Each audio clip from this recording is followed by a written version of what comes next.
Hello, everyone. I'm Rob Iobi. Welcome to the Revolution Blueprint. On today's episode, we're diving into the real state of the union, starting with the heart of the rot, corruption and government spending. DOGE just blew the lid off the biggest money laundering scheme in American history. Trillions of our tax dollars stolen through USAID, FEMA, USDA, and more, funded not to help people, but to fuel globalist wars and fund domestic chaos like the Antifa and BLM riots. This isn't a conspiracy. It's a blueprint for how our country was hijacked.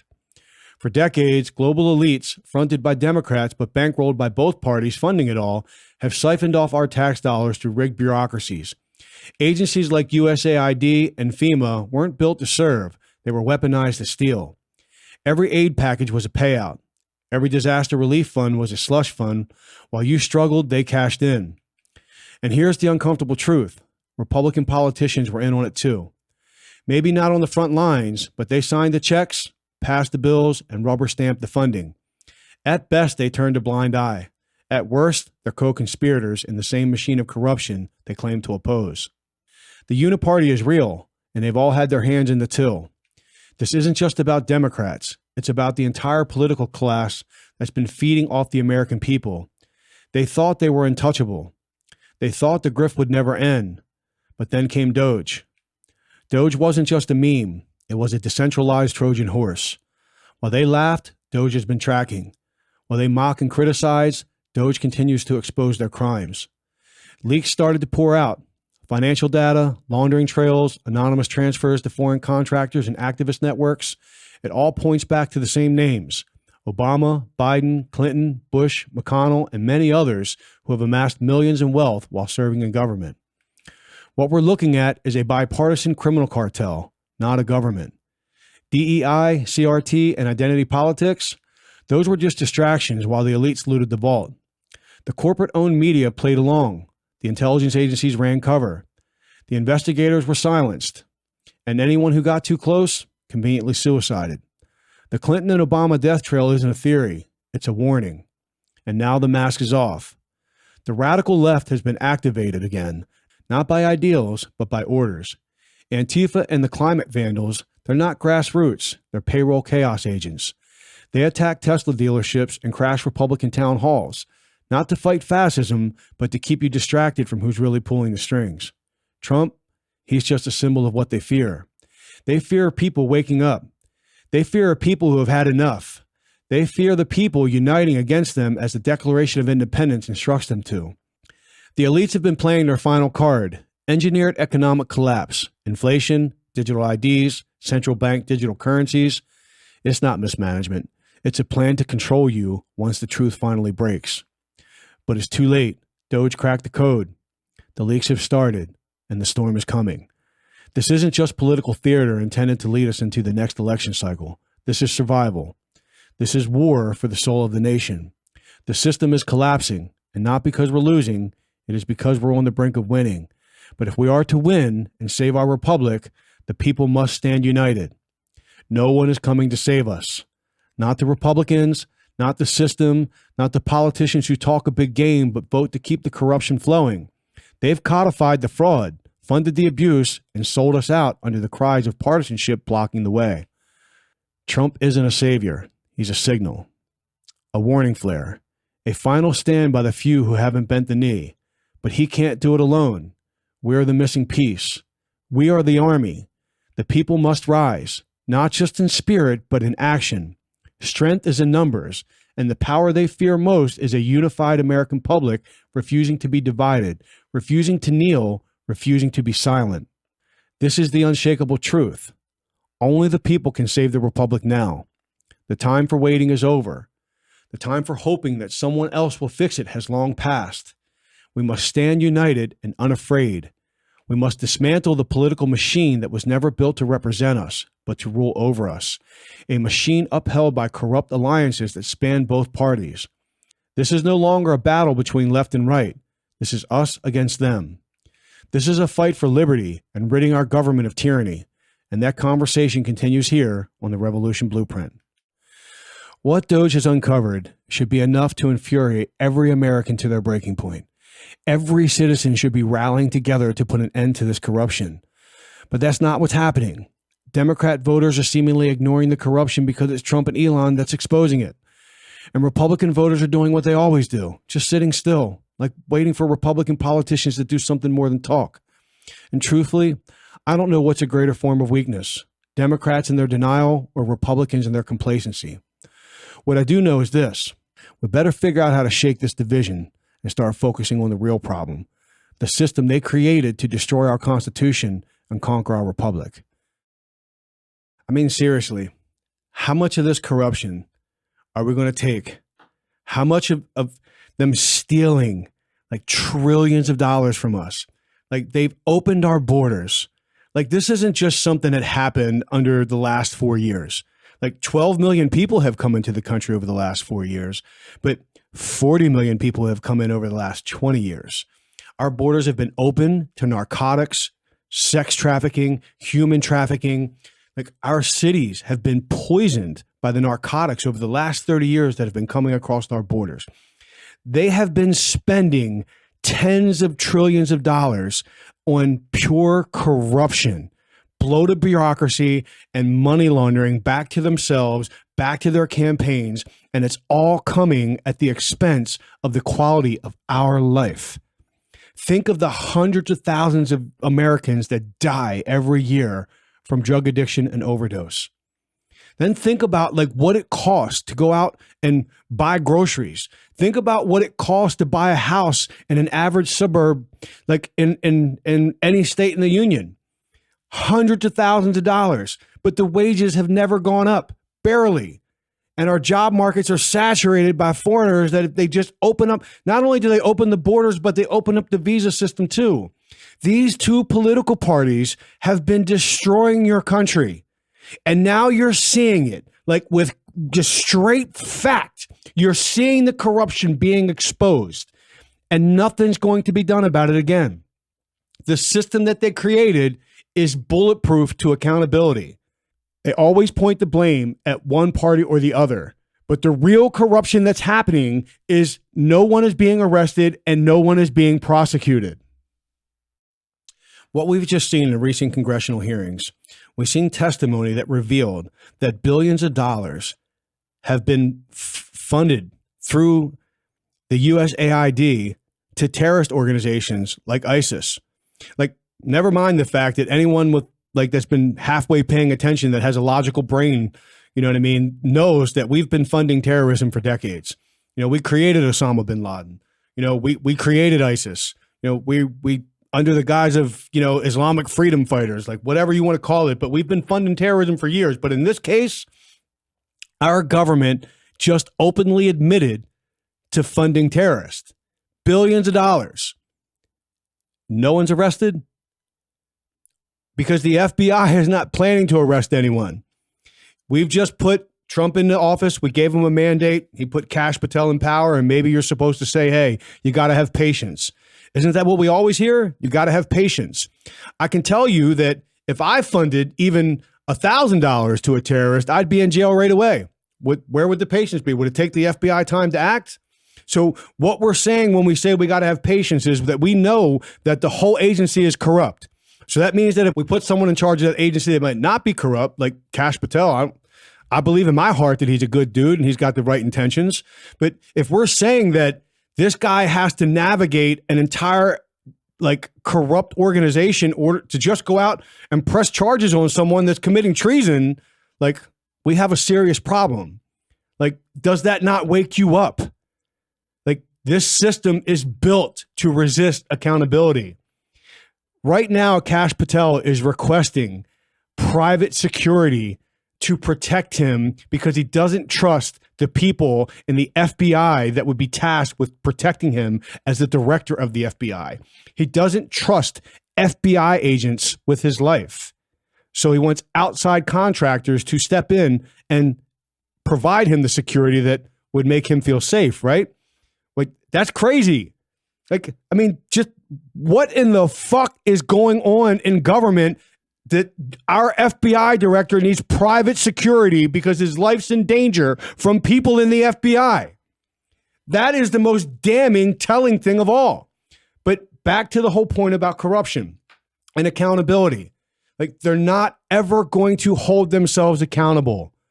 The system is bulletproof to a Donald Trump.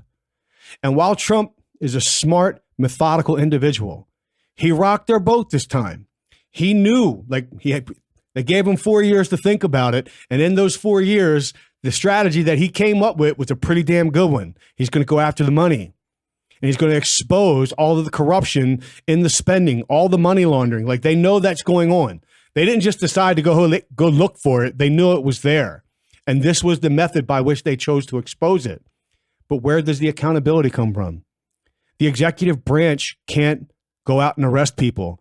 The executive branch can't charge people with crimes. And let's just say let's have that hypothetical conversation. Let's say that the FBI does arrest these politicians. Even if they arrested them and indicted them for their high crimes, where do they go? They go to the courtrooms where the corrupt judges have been conducting lawfare against Trump and the January 6ers and what have you. The system is designed to protect the corrupt individuals from accountability. And it goes beyond that. So the method that people believe for elected officials and judges would be impeachment, correct?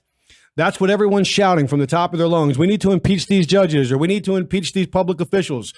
And as I discussed in a recent Constitution in 3 segment, the impeachment clause actually exposes the farce of this two-party political alliance and how antithetical it is to our constitutional republic. Political alliances in government are tyranny. That's what tyranny is. That's corruption, because the political alliances are what prevents the accountability. And the impeachment clause exposes it like nothing else. The impeachment clause basically establishes that the House of Congress has the sole power to impeach. And with that, Congress has to vote as to whether or not someone is guilty of a crime to the point to where they should be impeached, and they vote on their impeachment. So when you have a two-party system and you have one person who's a member of the other party, then naturally you would assume that the people in the party would vote against that person because their sole goal, their agenda is to impeach the person, right? It's the two-party power struggle. Now, the people that are aligned with that party, they're going to vote not to impeach. Well, what if this bastard committed a high crime against their country and you're voting not to impeach them just because you're part of the same political party? And then you move it over to the Senate. And let's say the person is actually impeached. And then in the Senate's like they have the sole power to try impeachment. So they become the jurist in the trial. And if you're a jurist, you can't have any conflicts in any courtroom in the whole country. In fact, probably in the whole, any judicial system throughout the world. If you're a jurist, you can't have a conflict, which means that if you're my neighbor and I'm summoned to jury duty and you're on trial, I have to establish that I know you and I'm recused because I have a conflict. It doesn't even matter. I could not like you. That creates a conflict as well, because then I could be voting against you. I could like you. You could be my best friend, my favorite neighbor. That creates a conflict. Either way, like any conflict is subject to recusal. But here in this situation, like the Senate is expected to serve as jurist, where if they are of the opposite party, then they're going to vote to convict someone, whether they're guilty or not. And if they're of the same party, then they're going to vote to not convict when they might be guilty. Like the impeachment clause itself exposes the farce. Our constitutional republic was not designed for political alliances. In fact, I'll read you a quote from the first president of the United States, General George Washington. In his 1786 farewell address, he considered political alliances to be the greatest threat to the future of our nation. In his 1786 farewell address, George Washington warned, "However political parties may now and then answer popular ends, they are likely in the course of time and things to become potent engines by which cunning, ambitious, and unprincipled men will enable to subvert the power of the people and to usurp for themselves the reins of government, destroying afterwards the very engines which they have lifted them to unjust dominion." That's the words of General George Washington, the first president of the United States, after he just liberated our country and gave birth to the greatest country, the greatest experiment of liberty, like throughout the world. This was his underlying concern for the future of our country. And this is the exact thing that's destroying our country from within. Political alliances. It's never going to correct itself. It's the only reason I'm sitting here rambling in front of this microphone right now is because it's not going to correct itself. The whole mission of the blueprint is to wake everyone up to that. No one's going to be held accountable for all the corruption that we're seeing. You can assure yourself that the Republican Party and the Democratic Party behind the scenes are strategizing to wait to make it past the next 4 years of Trump. So don't expect results. And it won't be Trump's fault. Trump has good intentions. At least I believe that he has good intentions. Like, I believe in him. And the thing that gives me an ability to believe in him is that I see the whole government attacking him. And if the whole government is attacking him, I mean, they tried to put him in jail. They tried to murder him. Clearly, he is a authentic opposition to the corruption. But even with that, even understanding that, I have no trust in the outcome. I expect nothing short of continued corruption. It's been 100 days, not even 100 days since he's been the POTUS. And look at how many, district court judges have filed injunctions against him and his policies. When anyone with the brain, you know what I mean? Even a teeny tiny little constitutional brain knows that district courts do not have the power or authority to interfere with the executive powers of the president. He is the chief commanding officer of the entire government. All the powers of the United States government are vested in him as the president. So, and when you see all of that basically obstruction that you're getting, and then you just look at the Republicans in Congress and you see they're not doing anything to stop it. The Republicans could come together. I talked about this in a judicial Constitution in 3 as well, with judicial overreach. They could come together and pass a law and give original jurisdiction over all matters related to the executive branch to the Supreme Court, and it would end it all immediately. And then Donald Trump would be free at that point to carry out the powers of the executive branch and better, create policies and an environment that would be better for the country. But that's not what they're doing. And it's not what they're doing because it's not their purpose. Their purpose is not to stop the corruption. They are the corruption. Like, that's the wake-up point. Seriously. So let's just look at the demographics of voters. Right now, the Democrats are, like, the hardcore Democrats are hell-bent. Trump's a traitor, blah, blah, blah. Even, like, otherwise intelligent people would tell you, like, oh, yeah, I know there's corruption in government, but I just don't like how they're doing it. Like, what in the hell? Like, how? Who gives a rat's ass how we uncover corruption and stop it? Like, we should have 1,000% effort to uncover every single dollar of corruption and end it immediately. That should be the unified opinion of every single American, to end all corruption effective immediately. But that's not what's happening. People are divided in their camps, and Democrats are defending the corruption, and, Republicans, independents, or what have you, clearly, we're upset about the corruption. We want it to end, but we're not motivated at all, after what's being revealed. I mean, it's no surprise. We can go all the way back to the massive spending bill after 9/11 and, put it in the same, category as the American Recovery Act 10 years, not quite 10 years later. And then, the COVID relief policies that came, a little over 10 years after that. These massive spending bills that are in the face of an emergency, or even, all the storms and all the kind of stuff, like with FEMA, all of it.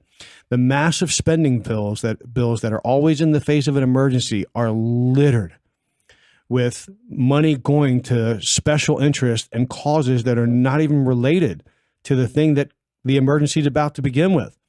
Just, think about all the money that was sent all over the world with COVID, and the American people got the scraps. Like, they spent trillions of dollars in response to COVID, and the American people got scraps. But where did the money go? Where did the trillions of dollars go, that went all the way around the world? Just like what we're seeing in the USAID budget, where trillions of dollars are being laundered away to interest all over the world. And we even know that billions of that money has been going to terrorist organizations. So that brings us back to the subject of accountability. There will be no accountability because there never is. This system is littered with conflict. So the political parties are not going to hold themselves accountable. The political parties also, their alliances extend into every courtroom in this country. I'm not saying every judge is blinded by partisanship, but there's a good damn many of them, and you can't trust any of them because there's so many of them that are, conflicted by the conflict of political alliances. And because of that, you cannot trust the court system, even if you could trust the FBI to make arrests and the DOJ to actually attempt to prosecute. But none of that's going to happen because those organizations are conflicted by political alliances and the whole system that's built to shield the corruption. So President Trump has one card to play, one and one card only. They funded an invasion. And with that invasion, millions of people, like from all over the world, fighting age males, they literally took our tax dollars through NGOs and they funded, we financed the logistics for these millions of people to travel from all over the world and walk across our border. That's an invasion. And with that, the president is within his power to declare martial law. And that is the only play that Donald Trump has that would satisfy the American people's thirst for accountability. And with that, with declaring martial law, basically the writ of habeas corpus is set aside. That's the civilian judicial system. And that gives the president the authority to declare under that martial law those that would be held to military tribunals. The military would intervene and become the judicial system. They would become the arm of justice for all the people within our government that are just committing treason and high crimes against this country like it's their fucking job every day. That's the only play that President Trump has. And martial law isn't tanks coming into your neighborhoods. It's basically suspending the writ of habeas corpus and referring all matters of criminality to the military for military tribunals. So other than that, there's only one other card to play, and that's the American people. That card probably without question still has to be played. I'm 1,000% sure of that. But it would help if we declared martial law and hold all these rat bastards accountable, conducted the military tribunals, and put these people under prisons. But then even then, you still have an entire system that is corrupted, that's been facilitating the corruption. So even if we take the bad actors out, a few years later, more bad actors will surface. So you still need the American people to play our card. And that card is pretty damn simple. It's pretty simple. It's not even that hard, and it's not violent. The first thing that we do, just like we discussed in the Constitution in 3 segment about constitutional supremacy, every single one of these people are under oath or affirmation to support and defend the Constitution. If they fail to keep that oath, they are subject to immediate disqualification from public service. So in our unity, in our numbers, strength in numbers, remember, we forced their resignations. And then you put good people, of the people, by the people, and for the people into those political offices. And around the country, then we finish calling Convention of the States. And once we've called Convention of the States, we implement the changes that would protect this republic from tyranny ever, like taking it over again. Those are the options. There's no more fucking around. Like, I don't know if President Trump has the fortitude to declare martial law. I think he's got the balls, but I don't know if he has the fortitude to overcome all the people around him that would convince him not to do that. That would convince him not to do that to protect their system. Let's see if he can overcome that. But I don't know about you yet, because you have been sitting still in all of it. Decades of corruption. I've been sitting still with you, so I'm just as guilty. But how much of this are we going to take? This is a serious question. I'm not even trying to be. How much are we going to take?